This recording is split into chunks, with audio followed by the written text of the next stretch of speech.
The defendant's table is on the left side of the courtroom. I've sat at it hundreds of times.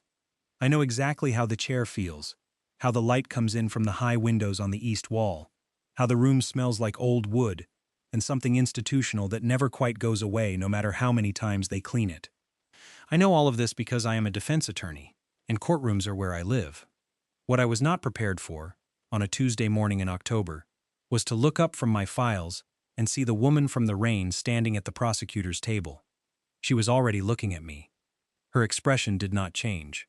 She simply looked at me for approximately 3 seconds with the specific stillness of someone deciding something, and then she looked down at her own files, and the bailiff called the room to order, and we were two opposing attorneys in a Boston courtroom, and whatever had happened 3 weeks ago, on Route 9 in the rain, was not a thing that existed here. I looked back at my files. My client leaned over and whispered, "Do you know her?" I said no, which was almost true. 3 weeks earlier, I had been driving back from a deposition in Worcester when the rain started. Not the kind of rain you drive through, the kind that comes sideways and turns the highway into a guessing game. I slowed down, moved to the right lane, and was considering whether to pull off entirely when I saw the hazard lights. A silver sedan on the shoulder, hood up, driver standing in the rain looking at a flat tire, with the expression of someone who has assessed the situation and found it unacceptable. She was wearing a dark coat and heels, which was not ideal for a tire change, and she was on the phone, which she ended when she saw me pull up behind her. I keep a kit in my trunk. I've changed tires in worse conditions. I got out. She took a step back. "I'm not going to rob you," I said. "I have a jack." She looked at me for a moment. The rain was loud enough that we had to speak at a volume that felt slightly too intimate for strangers on a highway. "I called roadside assistance," she said. "How long did they say?" She looked at her phone. 45 minutes to an hour. I looked at the tire. "I can do it in 15. She studied me with the particular assessment of a person who is very good at reading people, and is doing so now. "All right," she said. She didn't make small talk while I worked, which I respected. She stood to the side, out of the direct rain under the lifted hood, and watched without offering commentary. Most people either talked too much or tried to help in ways that weren't helpful. She did not. "You should do them in a star pattern, not in a circle. It seats the wheel more evenly." I looked at the lug nuts. She was correct. "You know how to change a tire," I said. "My father taught me when I was 12. I just can't do it in this coat." I did the remaining lug nuts in a star pattern. When I was done, I stood up, and she handed me a folded paper towel from somewhere in her coat pocket, which was practical in a way that suggested she was always slightly more prepared than the situation required. "Thank you," she said. It was the kind of thank you that meant it. "Drive on it easy until you can get it replaced," I said. She nodded. I got back in my car. She got back in hers. I pulled out first and drove back into the rain, and that was the end of it. I didn't ask her name. She didn't ask mine. It was a highway in the rain at 4 p.m. on a Thursday, and we were strangers, and that was the complete and entire story. Except that 3 weeks later she was standing at the prosecutor's table in the Whitmore case, and I was sitting across from her, and the bailiff was calling the room to order. Her name was Claire Ashworth. I knew this because it was written on the case files, which I had read, and because the court clerk said it when she announced the prosecution, and because she said it herself when the judge asked both sides to introduce their appearances. Claire Ashworth, prosecuting for the Commonwealth. She said it the way she'd said everything on the highway. Clear, efficient, no extra words. I said my own name, and noted that her eyes came up briefly when I did. The Whitmore case was a financial fraud matter. My client, a 54-year-old accountant named Gerald Whitmore, was accused of falsifying records for a real estate development company over a period of 3 years. The prosecution's case rested largely on a series of emails and a witness whose testimony I had several significant problems with. Claire Ashworth, as it turned out, had built a very tight case. I spent the first recess in the hallway reading through the prosecution's exhibits again and finding fewer weaknesses than I'd hoped. At the water fountain, I almost ran into her. We both stopped. Up close, in the courthouse light, I could see that she was younger than I'd thought on the highway. Early to mid-30s, maybe. the kind of face that held authority so naturally it was easy to overestimate its age. "Counselor," she said.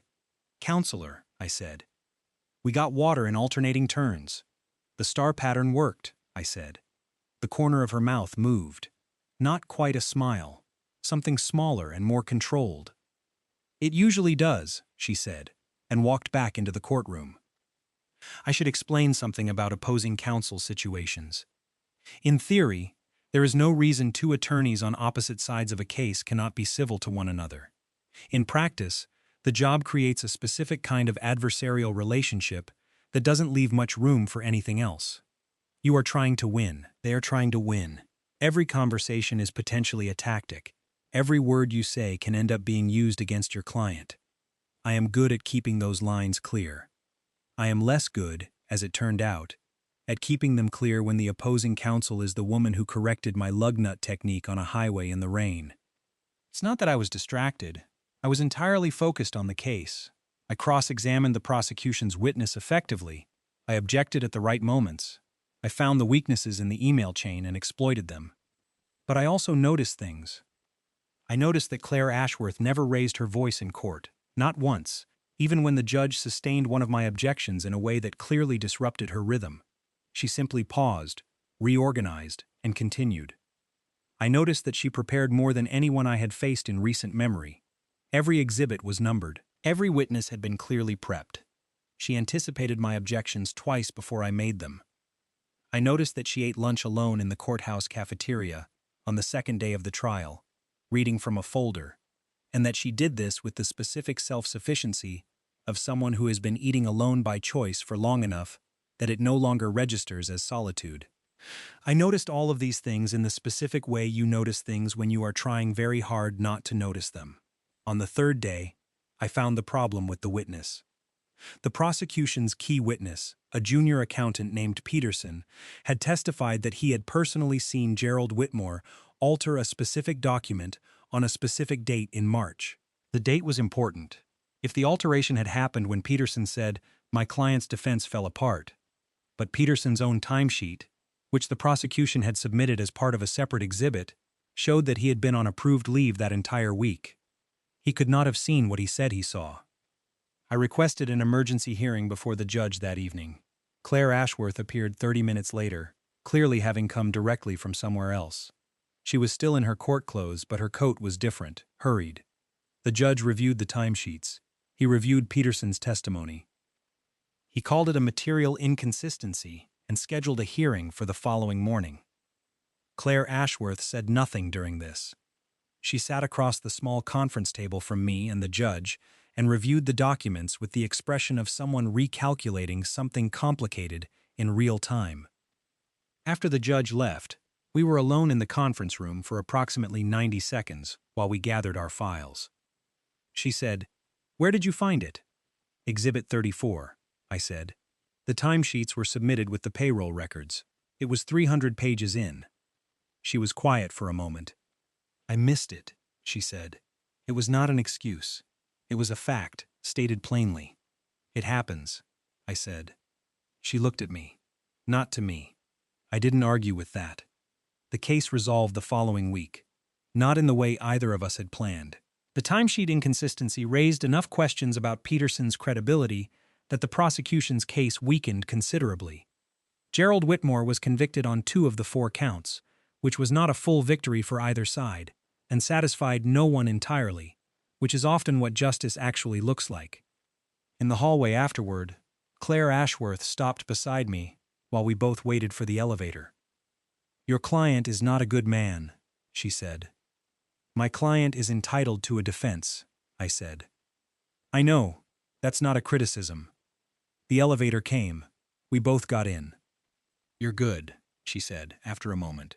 "Not flattery, just information." "So are you," I said. "Except for the timesheets." The corner of her mouth again, slightly more visible this time. "Except for the timesheets," she agreed. The elevator opened. We went in opposite directions. I told my colleague Marcus about it that evening. Marcus has been my closest friend since law school. He has heard every version of me narrate my own life, and is good at identifying when I am using narrative as a way of avoiding what I actually mean. He listened to the whole story. The highway, the tire, the rain, the courtroom, the timesheet. Then he said, "You like her. She's opposing counsel. She's opposing counsel on a case that just resolved. She's a prosecutor. I'm a defense attorney. We will keep being on opposite sides of things." That's not what I asked. I drank my beer. "She corrected my lug nut technique," I said. "Yeah," Marcus said. "You definitely like her." I ran into her 6 weeks later at a continuing legal education seminar on evidentiary standards. Boston's legal community is not small, but it is specific. You see the same people in the same buildings for years. I had not expected to see her there, but I also was not entirely surprised. She was in the 3rd row. I sat in the 5th. During the break, we ended up at the coffee station at the same time. "The Whitmore case," she said. "Yes." "Peterson recanted last week, privately. He told his supervisor he had fabricated the timeline." I looked at her. "Gerald Whitmore was guilty on all 4 counts," she said. "Peterson was afraid of him and got confused about dates when prepping for testimony. He told himself one thing and testified to another." I thought about this. So my client was actually guilty. Of everything he was charged with, yes. And you're telling me this. You found the inconsistency in good faith. You didn't know your client was lying to you. You should know. I looked at her for a moment. "Most people wouldn't have said anything," I said. "I know," she said. "Not proud of it. Just certain." We took our coffees and stood there for a moment, and I made a decision before I thought too carefully about it. "Do you want to have dinner?" I said. She looked at me. "We're not on a case right now," I said. "We won't always not be on a case, but right now we're not." She considered this with the same careful assessment she gave everything. "I don't mix professional and personal," she said. "We're at a seminar on evidentiary standards. This is about as professional as it gets." Something shifted in her expression, the almost smile, slightly more than usual. "Thursday," she said. "I have a hearing in the morning. I'm free by 7. "Thursday," I said. Dinner was at a place in Back Bay that was neither too formal nor too casual, which I had chosen carefully because I had the sense that Claire Ashworth would notice either extreme. She arrived at 7:02, which suggested she had tried to be on time and almost managed it. We ordered. We talked about the seminar. We talked about the Whitmore case in the way you can talk about a closed case, without tactics, just analysis. And then we talked about other things. She had grown up in Providence. Her father was an engineer, her mother a high school principal. She had wanted to be a prosecutor since she was 17, after watching a trial that she said was the first time she understood what the law was actually supposed to do. She had been in the Suffolk County DA's office for 8 years. She was very good at her job and knew it, without needing to say so. I told her about growing up in New Hampshire, about deciding on defense law because I had a constitutional problem with the weight of the state bearing down on any individual without a counterweight, about the cases I had won that I wished I hadn't, and the ones I had lost that I still thought about. She listened, the way she did everything, completely, with attention. "You actually believe it," she said, at some point. "The work, don't you?" "Yes, She paused. "I've met a lot of defense attorneys who believe in the performance more than the principle. And I've met prosecutors who believe in the conviction more than the truth." She looked at me. "Fair," she said. We were there for 3 hours. The restaurant filled up and emptied around us. When we left, we stood on the sidewalk in the October cold, and she said, "This doesn't get simpler, you know. We're going to end up on opposite sides again." "Probably," I said. "That could be a problem."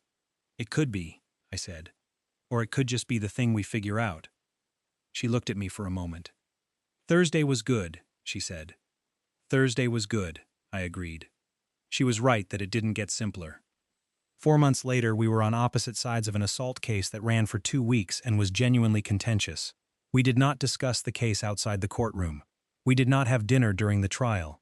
We were, for those 2 weeks, entirely and only opposing counsel, and I think we were both better at our jobs for knowing that the other one was watching.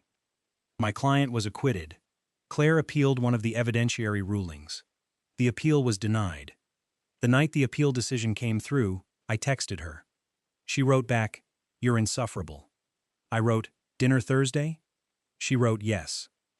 Marcus asked me once, about a year in, how we made it work. I thought about it for a while before I answered.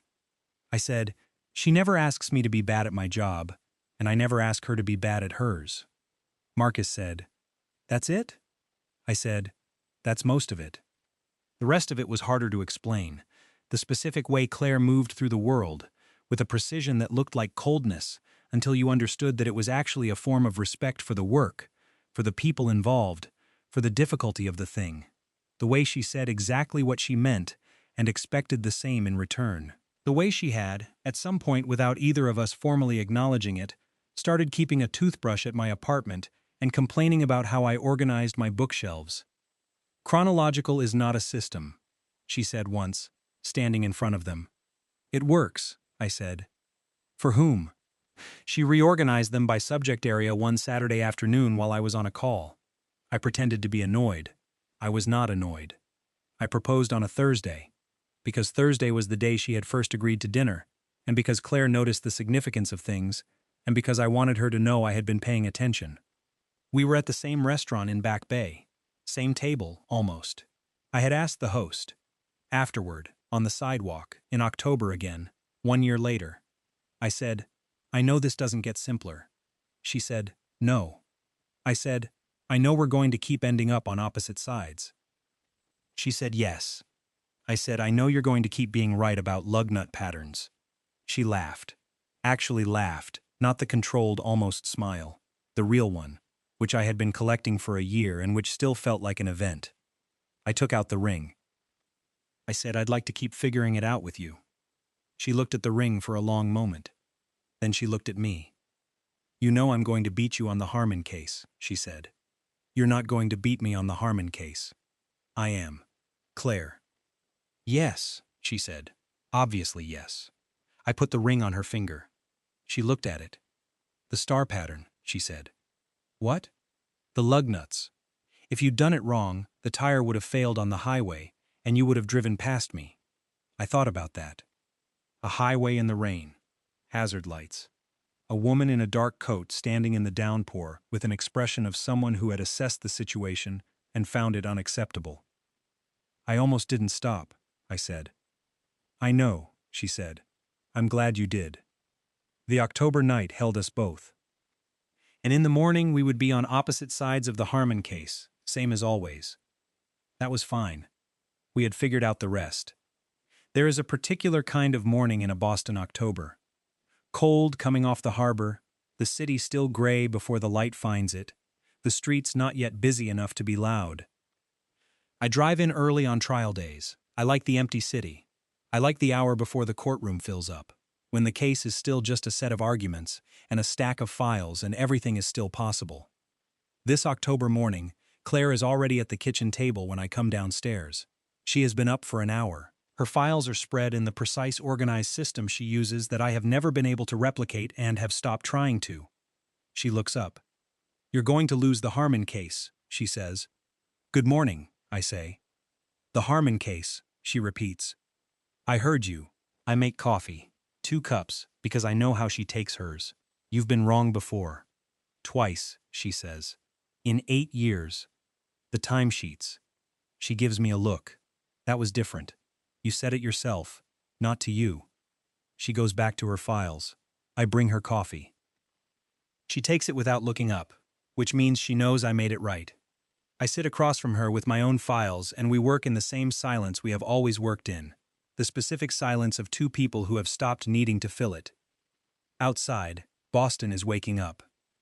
In 3 hours, we will be on opposite sides of a courtroom again. We will be as good at our jobs as we know how to be.